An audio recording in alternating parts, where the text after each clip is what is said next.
अरे, हमारे भोलेनाथ जी एक बूढ़ी अम्मा के घर आधी रात को चुपके से क्यों पहुंच गए? और सबसे मजेदार बात तो ये है कि उस अम्मा ने महादेव को देते ही डांट दिया। अरे नटखट, फिर बिना बताए घूमने निकल गए। आखिर ऐसा क्या हुआ कि कैलाशपति को अपनी ही भक्त की डांट सुननी पड़ी? आइए देखते हैं इस अद्भुत कथा में। बहुत समय पहले की बात है। काशी के पास एक छोटे से गांव में मिश्री अम्मा नाम की एक बूढ़ी महिला रहती थी। झोपड़ी इतनी छोटी थी कि अगर कोई मेहमान अंदर आ जाए तो अम्मा को चूल्हे के पास बैठने के लिए भी सोचना पड़ता था। लेकिन उस छोटी सी झोपड़ी में एक चीज बहुत बड़ी थी, मिश्री अम्मा की महादेव के लिए भक्ति। अम्मा रोज सुबह उठते ही सबसे पहले अपने आंगन में पानी का छींटा देती, फिर एक लोटा जल लेकर पास के पुराने शिवलिंग के पास पहुंच जाती। वो हाथ जोड़कर कहती, उठो भोलेनाथ, सूरज भी निकल आया। आप अभी तक सो रहे हो? गांव के बच्चे तक स्कूल चले गए। पास से गुजरने वाली औरतें हंसकर कहती, अम्मा भगवान शिव कहीं सोते हैं क्या? मिश्री अम्मा तुरंत जवाब देती, तुम्हारे शिवजी पता नहीं सोते हैं या नहीं, लेकिन मेरे भोलेनाथ तो बहुत आलसी हैं। रोज मुझे उठाना पड़ता है। ये सुनकर सब हंस पड़ते, लेकिन मिश्री अम्मा के लिए ये मजाक नहीं था। उनके लिए महादेव भगवान कम और घर के अपने बच्चे जैसे ज्यादा थे। उधर उसी गांव में धनराज सेठ नाम का एक बहुत बड़ा व्यापारी रहता था।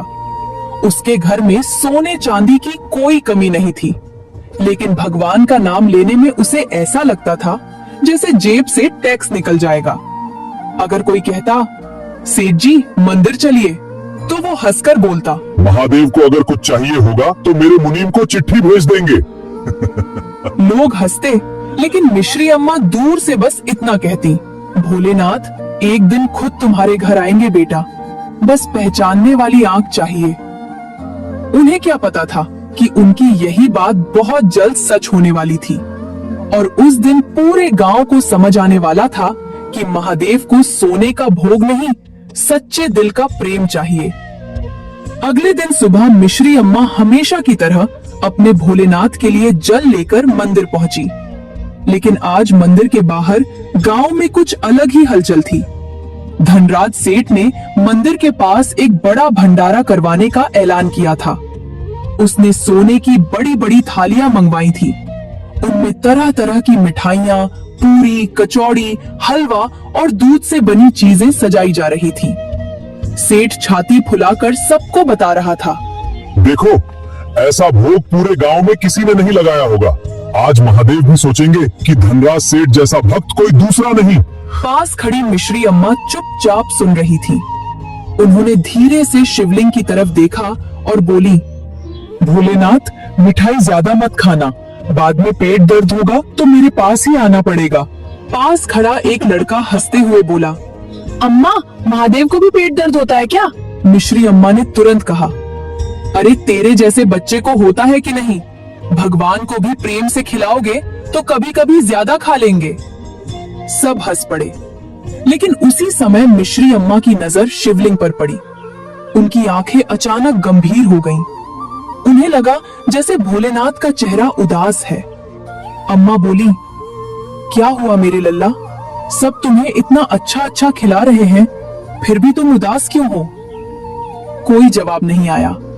अम्मा ने सोचा शायद ज्यादा मिठाई के कारण सच में भोलेनाथ का पेट खराब हो गया है। उन्हें अपनी माँ की बताई एक पुरानी घरेलू दवा याद आई।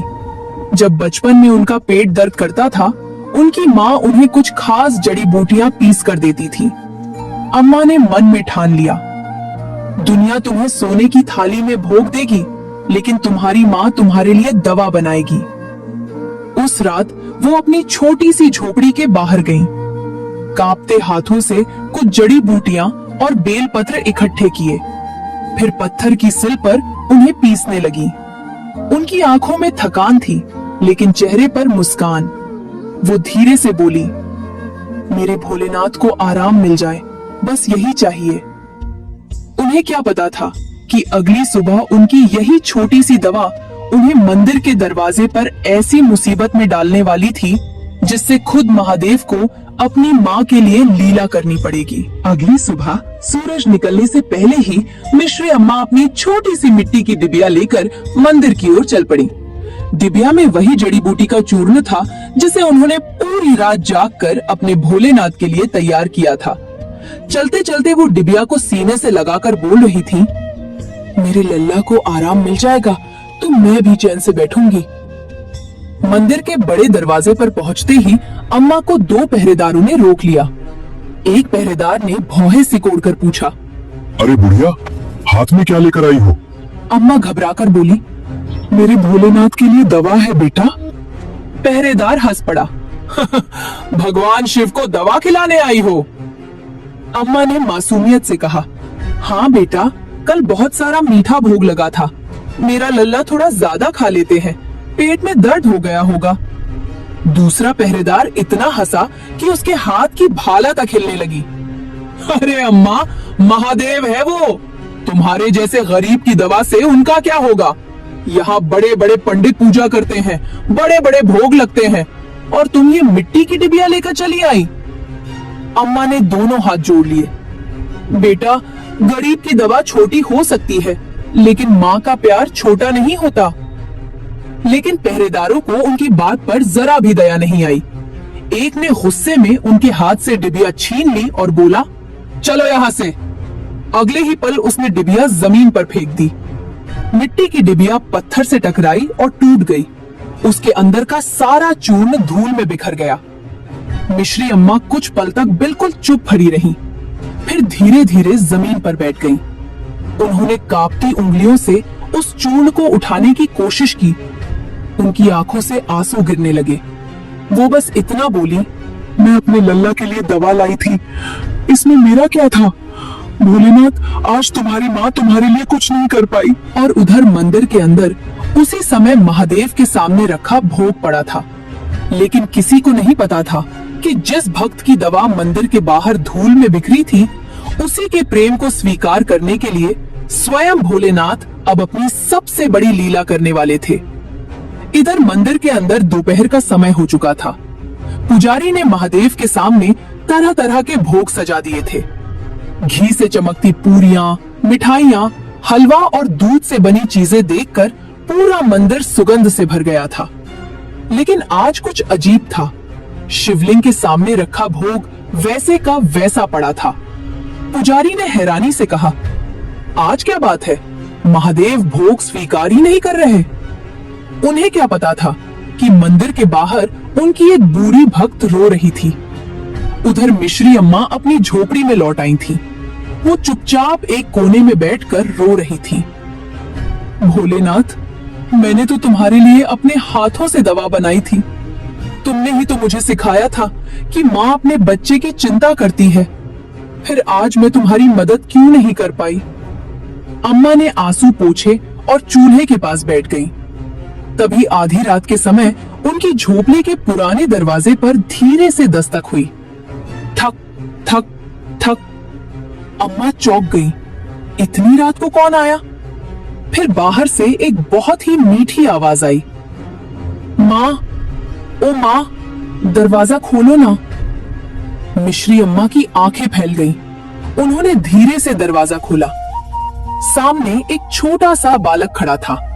घुंघराले बाल, बड़ी बड़ी चमकती आंखें, माथे पर हल्का सा भस्म का निशान और गले में छोटी सी रुद्राक्ष की माला। लेकिन सबसे अजीब बात ये थी कि वो बच्चा अपने पेट पर दोनों हाथ रखे हुए था। अम्मा ने घबराकर पूछा, बेटा, इतनी रात को यहाँ कैसे? बालक ने मासूम चेहरा बनाकर कहा, माँ, पेट में बहुत दर्द हो रहा है। अम्मा तुरंत समझ गई। वो बोली, अरे मैंने कहा था ना ज्यादा मिठाई मत खाना। बालक ने मुंह बनाकर कहा, माँ, मेरी किस्मत ही खराब है। सब लोग मुझे इतना खिलाते हैं कि मना भी नहीं कर पाता। अम्मा ने उसके सिर पर हाथ रखा। रुक मेरे लल्ला, अभी दवा बनाती हूँ। बालक मुस्कुराया। अम्मा जड़ी बूटियां निकालने लगी और तभी उनकी नजर बालक के गले में पड़ी उस रुद्राक्ष की माला पर गई। उनका हाथ वहीं रुक गया। उनके मन में एक ही बात आई, ये कोई साधारण बच्चा नहीं है। मिश्री अम्मा ने उस नन्हे बालक को ध्यान से देखा। उसके चेहरे की मासूमियत देखकर उनका दिल भर आया और बोली, रुक मेरे लल्ला, अभी तेरी माँ दवा बनाती है। बालक चुपचाप बैठ गया। अम्मा ने मिट्टी की छोटी सी सिल निकाली और उसमें ताजी जड़ी बूटियां डालकर पीसने लगी। उनके कमजोर हाथ कांप रहे थे, लेकिन चेहरे पर वही पुरानी मुस्कान थी। बालक बड़े ध्यान से उन्हें देख रहा था। फिर उसने धीरे से पूछा, माँ, तुम मेरे लिए इतना सब क्यों करती हो? अम्मा हंसकर बोली, अरे बुद्धू, माँ बच्चे से हिसाब थोड़ी मानती है। तू ठीक रहे, बस मेरे लिए इतना ही काफी है। बालक मुस्कुरा दिया। कुछ देर बाद दवा तैयार हो गई। अम्मा ने उसे अपनी हथेली पर रखा और प्यार से बोली, चल मुंह खोल। बालक ने तुरंत मुंह खोल दिया। दवा खाते ही उसने अपना चेहरा बनाया। उफ माँ, ये तो बहुत कड़वी है। अम्मा खिलखिलाकर हंस पड़ी। दवा मीठी होती तो मिठाई कहलाती, चुपचाप खा। बालक ने मुंह बनाते हुए पूरी दवा खा ली। कुछ ही पल बाद उसने पेट पर रखा हाथ हटा लिया। माँ, दर्द चला गया। अम्मा की आंखों में खुशी के आंसू आ गए। उन्होंने बालक को सीने से लगा लिया और बोली, मैंने कहा था ना, मेरे हाथ की दवा तुझे ठीक कर देगी। लेकिन तभी बालक ने अम्मा की तरफ देखकर कहा, माँ, एक बात बताऊं? क्या? मुझे अभी भी बहुत भूख लगी है। अम्मा ने माथे पर हाथ रख लिया। हे भोलेनाथ, पहले पेट दर्द, फिर भूख। तू तो बिल्कुल गांव के बच्चों जैसा है। बालक हंस पड़ा। अम्मा ने झोपड़ी में देखा। घर में ना मिठाई थी, ना दूध, ना कोई बड़ा भोग, बस थोड़ा सा चावल और दाल बची थी। वो बोली, मेरे गरीब घर में तेरे लिए 56 भोग तो नहीं है लल्ला, लेकिन तेरी माँ तुझे खाली पेट नहीं सुलाएगी। उन्होंने तुरंत चूल्हा जलाया। लकड़ियों से धुआं उठने लगा। अम्मा की आंखों में पानी आ गया, लेकिन चेहरे पर खुशी थी। वो बड़े प्यार से खिचड़ी पकाने लगी। उधर वो नन्हा बालक चुपचाप अम्मा को देख रहा था। उसकी आंखों में अब शरारत नहीं, बल्कि ऐसा प्रेम था जैसे वो सदियों से इसी पल का इंतजार कर रहा हो। और मिश्री अम्मा को अभी भी नहीं पता था कि जिस बच्चे के लिए वो खिचड़ी बना रही हैं, वो कोई साधारण बच्चा नहीं, स्वयं भोलेनाथ उनके घर भोजन करने आए हैं। कुछ ही देर में मिश्री अम्मा की झोपड़ी में गरम गरम खिचड़ी की खुशबू फैल गई। अम्मा ने मिट्टी के एक पुराने से कटोरे में खिचड़ी परोसी और ऊपर से थोड़ा सा घी डाल दिया। ले लल्ला, धीरे धीरे खाना, बहुत गर्म है। बच्चे ने कटोरे को देखा और उसकी आंखें चमक उठी। माँ, इतनी सी? अम्मा ने मजाक में कहा, अरे महाराज, घर में सोने की थाली नहीं है, जितनी है उतनी ही खानी पड़ेगी। ज्यादा नखरे किए तो खिचड़ी भी वापस ले लूंगी। बालक तुरंत कटोरा अपनी तरफ खींच कर बोला, नहीं नहीं माँ, मैं बिल्कुल नखरा नहीं करूंगा। अम्मा हंस पड़ी। बालक जमीन पर बैठकर बड़े चाव से खिचड़ी खाने लगा। कभी एक निवाला, कभी दूसरा, और हर निवाले के बाद उसकी आंखों में ऐसी खुशी दिखाई देती जैसे उसने दुनिया का सबसे स्वादिष्ट भोजन खा लिया हो। अम्मा पास बैठकर उसे देखती रहीं। वो बोली, देखा लल्ला, तेरी माँ के हाथ की खिचड़ी कैसी है? बालक ने मुंह भरे भरे ही सिर हिला दिया। अम्मा बोली, अरे पहले निगल तो ले, ऐसे ही जवाब देगा तो खिचड़ी नाक से निकल जाएगी। बालक हंस पड़ा। फिर उसने पूरा कटोरा चट कर दिया। अम्मा हैरान होकर बोली, अरे वाह, अभी तो कह रहा था पेट में दर्द है, अब पूरा कटोरा साफ कर दिया। बालक ने अपना पेट सहलाते हुए कहा, माँ, तुम्हारे हाथ की खिचड़ी खाने के बाद पेट दर्द कैसे रहेगा? अम्मा की आंखों में आंसू आ गए। उन्होंने प्यार से उसके सिर पर हाथ फेरा। मेरे लल्ला, भगवान तुझे हमेशा खुश रखे। इतना कहते ही बालक ने अम्मा का हाथ पकड़ लिया।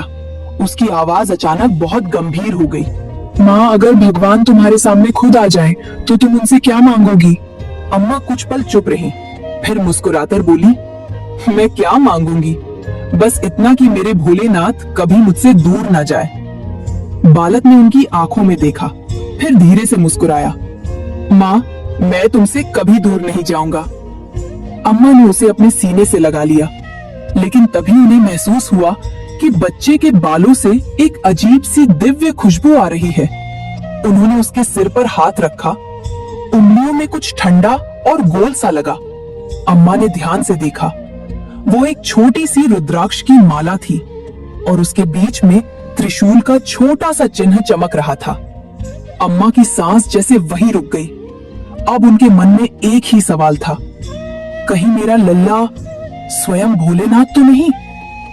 मिश्री अम्मा की नजर उस छोटी सी रुद्राक्ष की माला पर टिक गई। उसके बीच में बना त्रिशूल देखकर उनके हाथ कांपने लगे। उन्होंने धीरे से बालक का चेहरा अपनी तरफ घुमाया। लल्ला, तेरे गले में ये रुद्राक्ष कहां से आई? बालक बस मुस्कुराता रहा। अम्मा की आंखों में आंसू भर आए। उन्होंने उसके बालों को ध्यान से देखा। उनमें हल्की सी चांद जैसी चमक दिखाई दे रही थी। अम्मा का दिल जोर जोर से धड़कने लगा। वो बोली, तू कौन है बेटा? बालक ने मासूमियत से कहा, माँ, मैं तो तुम्हारा लल्ला हूँ। अम्मा ने तुरंत उसे सीने से लगा लिया। नहीं, तू मेरा लल्ला तो है, लेकिन तू कोई साधारण बच्चा नहीं है। इतना कहते ही बाहर अचानक तेज हवा चलने लगी। झोपड़ी के दरवाजे अपने आप खुल गए। चूल्हे की आग बिना हवा के भी ऊंची उठने लगी और तभी उस बालक के सिर के पीछे हल्की सी दिव्य रोशनी दिखाई देने लगी। अम्मा पीछे हट गई। उनकी आंखों से आंसू बहने लगे। भोलेनाथ, बालक मुस्कुराया, लेकिन अगले ही पल फिर बिल्कुल बच्चे जैसा चेहरा बनाकर बोला, अम्मा, इतनी दूर क्यों हो गई? अभी तो आपने कहा था मैं आपका लल्ला हूँ। अम्मा रोते हुए उसके चरणों में बैठ गईं। प्रभु, मैंने आपको पहचानने में इतनी देर कर दी। बालक ने तुरंत उन्हें उठाया। माँ, मुझे भगवान मत बोलो, मैं तुम्हारा बेटा हूँ। अम्मा फूट फूट कर रोने लगी। लेकिन प्रभु, मेरे जैसे गरीब के घर आप क्यों आए? बालक ने उनकी आंखों में देखकर कहा, क्योंकि मंदिर में मुझे सोने की थाली मिलती है, लेकिन तुम्हारे घर में मुझे माँ का प्यार मिलता है। अम्मा के आंसू रुक ही नहीं रहे थे। तभी भोलेनाथ ने अपनी छोटी सी हथेली उनके सिर पर रखी। माँ, आज तुमने मुझे दवा दी, अपने हाथ से खिलाया और भूख मिटाई। अब मेरी बारी है। अम्मा बोली, मुझे कुछ नहीं चाहिए भोलेनाथ। शिव जी मुस्कुराए। माँ, फिर भी कुछ तो मांगो। अम्मा ने हाथ जोड़कर कहा, बस मेरे गांव में कोई भूखा ना सोए और किसी गरीब भक्त को मंदिर के दरवाजे से कभी मत भगाना। महादेव की आंखों में प्रेम भर आया। उन्होंने कहा, तथास्तु। उसी क्षण पूरी झोपड़ी में घंटियों जैसी दिव्य ध्वनि गूंज उठी और सुबह होने से पहले ही गांव में एक ऐसी खबर फैल चुकी थी जिसने धनराज सेठ समेत पूरे गांव को हिलाकर रख दिया। मिश्री अम्मा के घर रात में कौन आया था, ये अब किसी से छिपा नहीं रहने वाला था। अगली सुबह जब सूरज की पहली किरण गांव में पहुंची, तब तक धनराज सेठ समेत पूरा गांव मिश्री अम्मा की झोपड़ी के बाहर जमा हो चुका था। सबसे पहले धनराज ने कांपती आवाज में पूछा, अम्मा, रात को आपके घर कौन आया था? मिश्री अम्मा बस मुस्कुरा रही थी। उन्होंने कुछ नहीं कहा। तभी उनकी नजर सामने खड़े धनराज पर पड़ी। अम्मा ने प्यार से कहा, बेटा, कल तुमने कहा था ना कि महादेव अगर कुछ चाहेंगे तो तुम्हारे मुनीम को चिट्ठी भेजेंगे। धनराज शर्म से सिर झुका लिया। अम्मा बोली, महादेव ने चिट्ठी नहीं भेजी, खुद तुम्हारे गांव में आ गए। ये सुनते ही सबकी आंखें फैल गईं। मंदिर के पुजारी भी वहां पहुंच गए थे। उन्होंने बताया कि पिछली रात मंदिर में महादेव के सामने रखा पूरा भोग वैसे ही पड़ा रहा था, लेकिन सुबह शिवलिंग के पास एक छोटी सी रुद्राक्ष की माला मिली थी, जिस पर वही त्रिशूल का निशान था जैसा मिश्री अम्मा ने बताया था। अब किसी को कोई संदेह नहीं था। धनराज की आंखों से आंसू निकल पड़े। वो मिश्री अम्मा के पैरों में गिर गया। अम्मा, मुझे माफ कर दीजिए। मैं सारी जिंदगी धन को भगवान समझता रहा, लेकिन आपने मुझे दिखा दिया कि भगवान को पाने के लिए धन नहीं, दिल चाहिए। मिश्री अम्मा ने उसे उठाया और बोली, बेटा, भगवान किसी से नाराज नहीं होते। बस जब इंसान रास्ता भूल जाए तो भोलेनाथ उसे किसी न किसी बहाने वापस बुला लेते हैं। उसी दिन धनराज ने अपने गोदाम खोल दिए। गांव के गरीबों के लिए अन्न बांटा गया। किसी को कपड़े मिले, किसी को दवा और किसी के घर चूल्हा जला। मंदिर के पुजारियों ने भी प्रण लिया कि किसी गरीब भक्त को उसके कपड़े, रूप या छोटी सी भेंट देखकर कभी नहीं रोका जाएगा। और मिश्री अम्मा, वो आज भी रोज सुबह अपने भोलेनाथ को देखकर मुस्कुराती और कहती, उठो लल्ला, बहुत सो लिए। फिर मंदिर की घंटी बजती और पूरा गांव एक साथ बोल उठता, हर हर महादेव। कहते हैं भगवान शिव को बड़े बड़े भोगों से ज्यादा सच्चे भक्त का प्रेम प्रिय है। कोई उन्हें सोना चढ़ाए या सिर्फ एक बेलपत्र, अगर उसमें सच्ची भावना हो तो भोलेनाथ उसे जरूर स्वीकार करते हैं, क्योंकि महादेव मंदिर की ऊंची दीवारों में नहीं, अपने भक्त के सच्चे प्रेम में बसते हैं। हर हर महादेव। आप हमारी वीडियो रोज सुनते हो और आपको वीडियो बहुत अच्छी लगती है, लेकिन आप मेरे चैनल को सब्सक्राइब क्यों नहीं करते? अभी जाओ मेरे चैनल को सब्सक्राइब करो और वीडियो को लाइक करो और कमेंट में हर हर महादेव